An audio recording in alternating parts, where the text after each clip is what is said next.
We've all had the experience of endlessly tweaking a mix. For some of my personal projects, I've ended up on mix version 10 or higher, trying to get something that I'm happy with. Fortunately, I found some really effective ways to polish a mix, and one thing to absolutely avoid before having it mastered. Now, the techniques that I'm showing here could be used on instrument buses or on the full mix bus if it's used subtly. So, if you're struggling to get a final version of your mix that you're happy with, stick around while we cover mix polishing, advanced techniques to finalize your mix. Starting off, let's check out side image compression and makeup for stereo expansion. So stereo expanders are often used to widen a track or a bus, but this method sounds much more natural and it retains a driving centered image. Now in the past, I'd use a mid-side compressor and compress the mid image separate from the side. When done subtly, it has a nice dynamic stereo expansion effect. That said, I'd recommend trying the opposite instead. Using a mid-side compressor, delink the mid and the side channels, allowing for independent processing.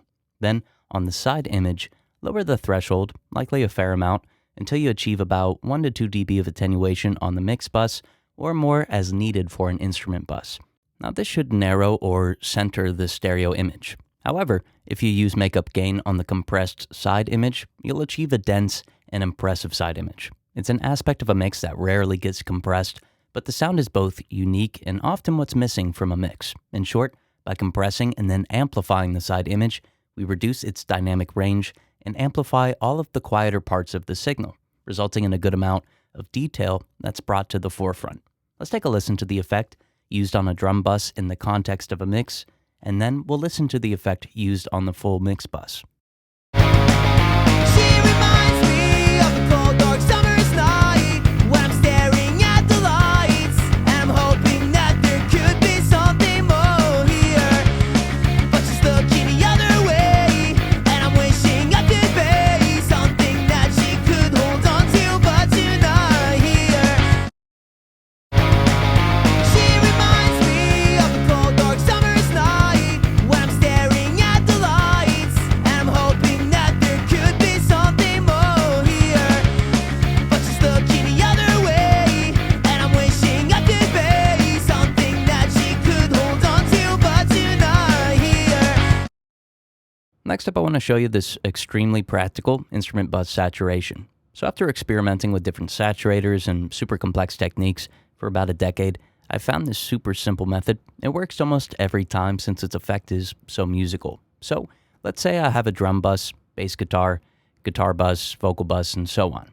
On each, I'll insert a frequency-specific saturator. I usually use Saturn II for this. For each bus, I'll find the range occupied by the fundamental or fundamentals of the notes performed.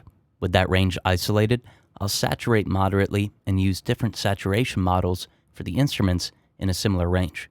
For example, if I use this warm tube setting on the bass's fundamental notes, I'll achieve even and odd harmonics that'll be in key with the track due to being direct overtones of the fundamental. I could do the same thing for the drums and isolate the kick and the snare fundamentals, but use a tape or a transformer setting to ensure that the harmonics aren't overlapping too heavily with those that were generated from the bass. With this method, the saturated elements fit together with the harmonics generated from each bus occupying slightly different spaces. The same could be done for guitar and vocals or synths and vocals. I'll isolate the ranges and saturate while using different algorithms to impart varying harmonic formations. The overlap of harmonics is reduced, meanwhile the musical aspects are emphasized by making it much more likely that the generated overtones come from in-key elements. Now, if you're using a different saturator and you want to understand how it forms harmonics, run a sine wave through it and monitor the output with an EQ or an analyzer. Then, try to memorize which algorithm generates which harmonic formation.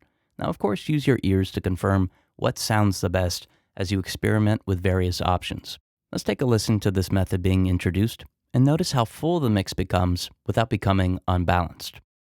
She reminds me of the cold, dark summer's night when I'm staring at the lights and I'm hoping that there could be something more here, but she's looking the other way and I'm wishing I could be something that she could hold on to, but you're not here. Make mixes that accurately translate what you hear in your head without years of practice or expensive plugins. Seriously though, when people work with us, they get results. That's why major industry professionals like Keith Urban's producer Aaron Schurz works with us, Grammy Award-winning AJ Castillo, Billboard #1 charted artist Megan Lindsay, Grammy Award-winning artist Toulis, The Voice singer Cody Ballou, Grammy-nominated producer Tyler Kane, Warner Music artist Ricky Young, and the list goes on.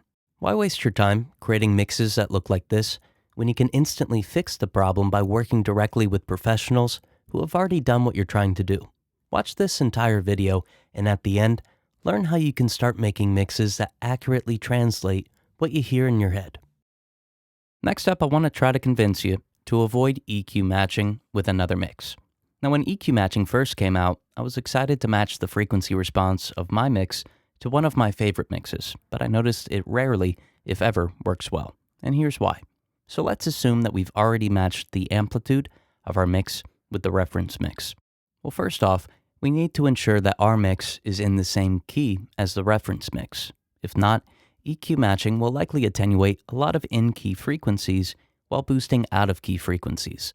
Although an analyzer might make it look like the frequencies are ubiquitous, or if they're evenly distributed across the spectrum, they absolutely are not. Each performed note has a fundamental and overtones that relate to the fundamental. Even a complex arrangement adheres to its key, meaning it occupies very specific frequencies, especially in the lows to mids. In this instance, frequency matching will absolutely mess up your mix. But let's say that they're in the same key. Still, they won't have the same notes played the same number of times. As the analyzer measures the amplitude of the overall spectrum during the matching process, it'll measure the amplitude of the notes played most often to be higher in amplitude. So for example, if your song contains notes equally, meaning each note in the key is played an equal number of times, but the song that you're matching to plays the note A 4 times more often than the others, then you have a problem. One of your notes will now have a higher amplitude than the others, and for no good reason. It won't improve your mix, just emphasize a particular note. Now, there are dozens of other specific examples that I could give, but you get the idea. It's not like you're balancing your mix by EQ matching to another balanced mix.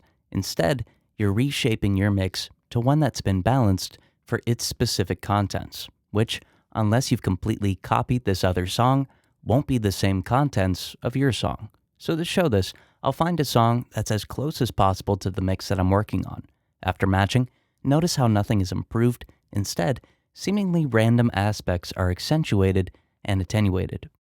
She reminds me of a cold, dark summer's night when I'm staring at the lights and I'm hoping that there could be something more here. But she's looking the other way and I'm wishing I could be something that she could hold on to, but you're not here.